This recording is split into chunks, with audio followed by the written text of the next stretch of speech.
حوالات کی سلاخوں کے پیچھے سے میں اسے نماز پڑھتا دیکھ رہا تھا۔ وہ 25-26 سال کا نوجوان قتل کے مقدمے میں 2 دن پہلے یہاں لایا گیا تھا، جہاں سے چند دن بعد عدالتی کارروائی کے بعد اسے جیل منتقل کیا جانا تھا۔ اس کے خلاف کیس کافی مضبوط تھا، اس لیے گمان غالب تھا کہ 1-2 پیشیوں کے بعد اسے سزائے موت سنا دی جائے گی۔ میں ایک پولیس والا ہوں اور پہلے دن سے میرا رویہ اور لہجہ اس کے ساتھ کافی سخت رہا تھا، لیکن اس کے لبوں پر ہمیشہ ایک دل موہ لینے والی مسکراہٹ ہوتی تھی۔ وہ ہمیشہ مجھے بڑا سمجھتے ہوئے ادب سے اور نرم لہجے میں بات کرتا تھا، اور مجھ جیسا سخت انسان بھی 2 دن میں ہی اس کے اچھے اخلاق کے سامنے ہار گیا تھا۔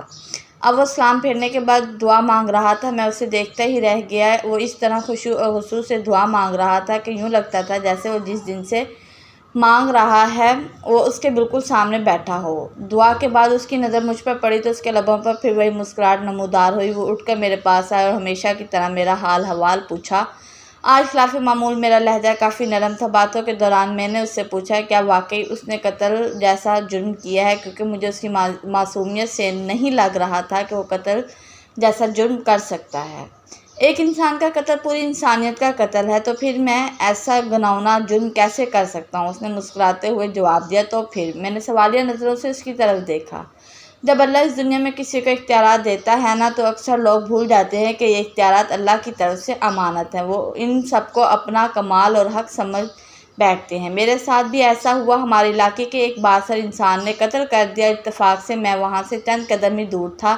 اس نے الزام مجھ پر لگا دیا، جھوٹے گواہ بھی تیار کر لیے گئے اور میں یہاں آ گیا۔ مجھے دکھ سا ہوا تو تمہارے گھر والوں نے کچھ نہیں کیا۔ گھر والوں نے اپنی سی کوشش کی، لیکن وہی بات، اس معاشرے میں لوگ بھی ڈر کے مارے اس کا ساتھ دیتے ہیں جو طاقتور ہو۔ وہ پھر سے مسکرایا تھا۔ مجھے اس کے سکون کو دیکھ کر حیرت ہوئی۔ تمہیں ڈر نہیں لگتا کہ ہو سکتا ہے کچھ دنوں تک تمہیں سزائے موت سنا دی جائے؟ انشاءاللہ مجھے کچھ نہیں ہوگا۔ میں نے اس کے آگے اپنی عرضی رکھ دی، جس کے سامنے بڑے بڑے بادشاہوں کی بھی کوئی حیثیت نہیں۔ اس نے پر یقین لہجے میں جواب دیا۔ میں نے پھر سوالیہ نظروں سے اسے دیکھا۔ میں اپنے اللہ کی بات کر رہا ہوں، اسے میری بے گناہی کا علم ہے اور وہ مجھے کچھ نہیں ہونے دے گا۔ اس کے ہر لفظ سے محبت ٹپک رہی تھی۔ تمہیں یقین ہے کہ دعا سے کام ہو جائے گا؟ اگر نہ ہوا تو؟ میں نے پوچھا۔ جب اس سے مانگا جاتا ہے نا، تو پھر شک نہیں پڑتے کہ وہ قبول نہیں کرے گا۔ بس سب کچھ اس پر چھوڑ کر انتظار کرتے ہیں۔ اس کے لہجے میں یقین تھا۔ میں بس اس کے چہرے کو تکتا رہ گیا کہ اس سے پہلے اللہ پر اتنا شدید یقین شاید ہی کسی میں دیکھا ہو۔ 3 دن مزید گزر گئے۔ اس دوران اس کے گھر والے بھی اس سے ملنے آئے اور وہ اپنے والدین کا اکلوتا بیٹا تھا۔ ماں کا رو کر برا حال تھا، لیکن اس کے سکون میں کوئی کمی نہیں آئی۔ وہ مسلسل سمجھاتا رہا کہ میں نے اللہ کے سامنے عرضی رکھ دی ہے، اسے پتہ ہے میں بے گناہ ہوں، دیکھ لیجئے گا، مجھے کچھ نہیں ہونے دے گا۔ میں نے اللہ پر اتنا یقین اس سے پہلے صرف پڑھا ہی تھا، لیکن کبھی نہیں دیکھا تھا۔ میرے دل میں اب اس کے لیے عقیدت کے جذبات پیدا ہونے شروع ہو گئے۔ شاید اللہ کی محبت ہوتی ہی ایسی ہے جو پتھر دل کو بھی پگھلا دیتی ہے۔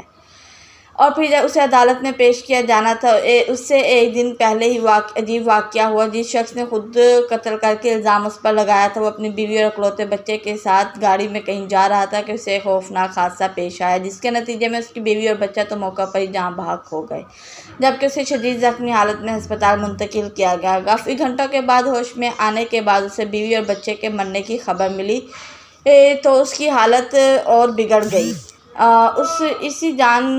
اسی جان کنی کے عالم میں سے کچھ یاد آیا۔ اس نے چیخ کر قریب موجود ڈاکٹر کو اس کی ویڈیو بنانے کا کہا۔ بار بار اصرار پر ڈاکٹر نے نرس کو ویڈیو بنانے کا اشارہ کیا تو اس نے ویڈیو میں بڑی مشکل سے اپنے جرم کا اعتراف کیا۔ اس نوجوان کو بے گناہ قرار دے کر ہاتھ جوڑ کر معافی بھی مانگی۔ اس نے ڈاکٹر سے وعدہ لیا کہ وہ یہ ویڈیو ضرور پولیس اسٹیشن لے کر جائے گا۔ شاید بیوی بچے کے مرنے کے بعد وہ اپنی حالت کا علم ہو جانے کہ وہ اس گناہ کو ساتھ لے کر مرنا نہیں چاہتا تھا۔ ادھر ویڈیو پولیس اسٹیشن پہنچی، ادھر وہ آدمی مر گیا۔ آج عدالت میں اس کی پیشی تھی۔ عدالت کے سامنے اس کی بے گناہی کا ناقابل تردید ثبوت ویڈیو کی شکل میں موجود تھا، لہٰذا اسے باعزت بری کر دیا گیا۔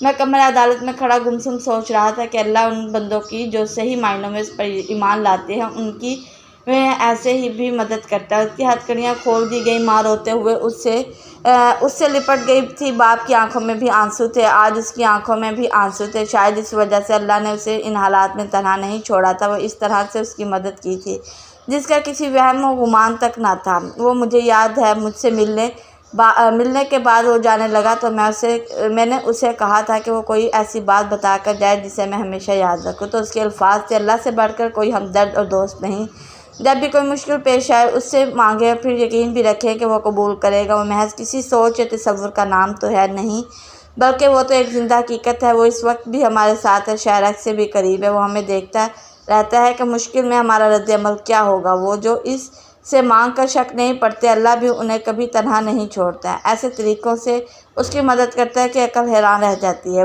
وہ اب واپس جا رہا تھا اور مجھے یوں محسوس ہو رہا تھا جیسے میں آج ہی مسلمان ہوا ہوں، یہ جیسے میں نے آج اپنے اللہ کو پا لیا ہے۔